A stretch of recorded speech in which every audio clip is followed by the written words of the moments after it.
গাজীপুর সদর থানার সংগ্রামী নায়েব আমির এবং সাবেক চেয়ারম্যান রানিং মেম্বার জনাব মাওলানা শফিকুল ইসলাম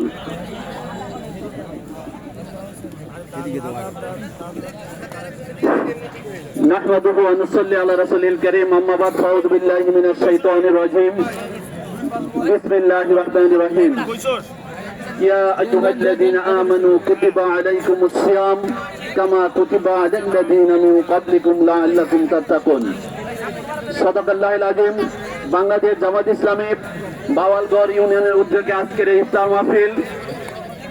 ইফতার মাহফিলে উপস্থিত রয়েছেন অত্র ইউনিয়নের সম্মানিত আমির সিদ্দিক ভাই, উপস্থিত রয়েছেন আজকের বিশেষ অতিথিবৃন্দ এবং উপস্থিত আছেন আজকের এই ইফতার মাহফিলের প্রধান আলোচক, প্রধান অতিথি গাজীপুর জেলার সাবেক গাজীপুর সদর থানার সাবেক আমির এবং গাজীপুর জেলার বর্তমান তারবিয়াত সেক্রেটারি মোহাম্মদুল্লাহ ভাই এবং উপস্থিত বুজাদার ভাইয়ের আসসালামু আলাইকুম ওয়া রাহমাতুল্লাহি ওয়া বারাকাতুহু। আমরা নীরবে খাবার আমরা চালাবো, কিন্তু আমরা কথা বলবো না। 2-4 মিনিট আমরা একটু নীরবে কথা শুনবো, আমাদের ইফতার আমাদের কাছে পৌঁছে যাবে। সম্মানিত ভাইরা, এই যে রোজার মাস গিয়ে দেখেন আমরা সব শ্রেণীর মানুষই কম বেশি রোজা রাখছি না? ইমাম রাখছেন রোজা, মুয়াজ্জিন রাখছেন রোজা, মুসল্লিরা রোজা রাখছেন, মেম্বার রোজা, চেয়ারম্যান রোজা, এমপি রোজা, প্রধানমন্ত্রী পর্যন্ত রোজা রাখছেন, ইউনো রোজা রাখেন, পিআইও রোজা রাখেন, ওসি সাহেব রোজা রাখেন। এই যে এত মানুষ আমরা রোজা রাখছি, আল্লাহ বলছেন এই রোজার মাধ্যমে চাচ্ছেন রোজাদারদেরকে তাকওয়ার গুণে গুণান্বিত করবেন, রোজাদার ব্যক্তিরা হবেন মুত্তাকি।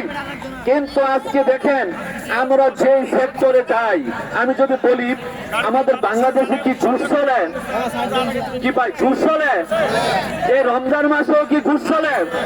তাহলে যেই ব্যক্তি রোজা রাখছেন অবশ্যই ওনার মধ্যে তাকওয়ার গুণ সৃষ্টি হয় নাই, হয়েছে? যদি তাকওয়ার গুণ হইতো ওই ব্যক্তি ঘুষ খাইতো না। ওইটা উনি পুলিশ বলেন, ওসি বলেন, ইউনো বলেন, পিও বলেন, যা বলেন। আজকে রোজার মাধ্যমে যদি এই গুণ আমাদের মধ্যে যদি সৃষ্টি না হয়, রাসূল বলেছেন ওয়ামান লাম ইয়াদা কাওলা যুরি ওয়া আমালা বিহি ফালাইসা লিল্লাহি হাজাতুন আন ইয়াদা তামাহু ওয়া শারাবাহু।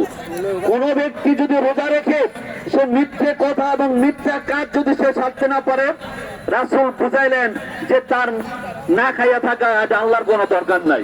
তাইলে দেখেন আমরা কষ্ট করে রোজা রাখছি, রোজার মাধ্যমে যদি আমাদের মিথ্যা কথা মিথ্যা কাজ যদি আমরা না ছাড়তে পারি, তাহলে তো রোজা আমার আসলে ফায়দা হলো না।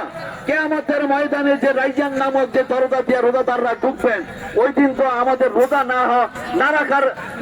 না হওয়ার কারণে তো আমরা ওই দরজা দিয়ে ঢুকতে পারবো না।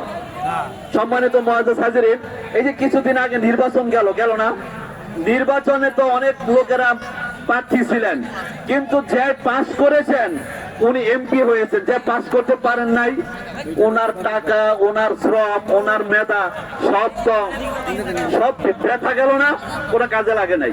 কিন্তু আমাদের রোজার মাধ্যমে যদি তাকওয়ার গুণ সৃষ্টি না করতে পারি, আমাদের তো সব বিফলে চলে গেল। এত কষ্ট করে কি আমরা আমাদের রোজাকে বিফলে দেব না? এই রোজা আমরা সকলের দরকার। কৃষক বলেন, শ্রমিক বলেন, মুসল্লিরা বলেন, সবাইকে তাকওয়ার গুণে গুণান্বিত হতে হবে।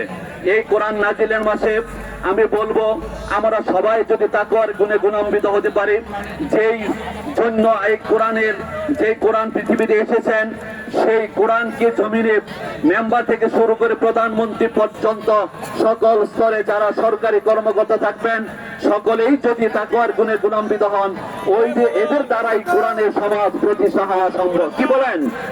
আমরা কি কোরআনের সমাজ এই দেশে আমরা দেখতে চাই না?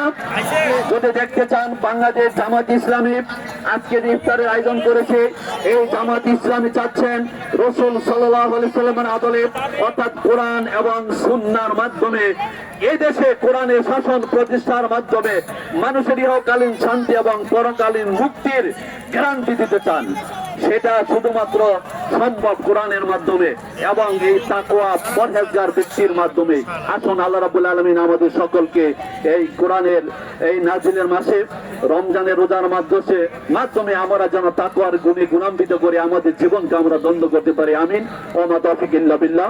আসসালামু আলাইকুম ওয়া রাহমাতুল্লাহ। আলহামদুলিল্লাহ, ধন্যবাদ।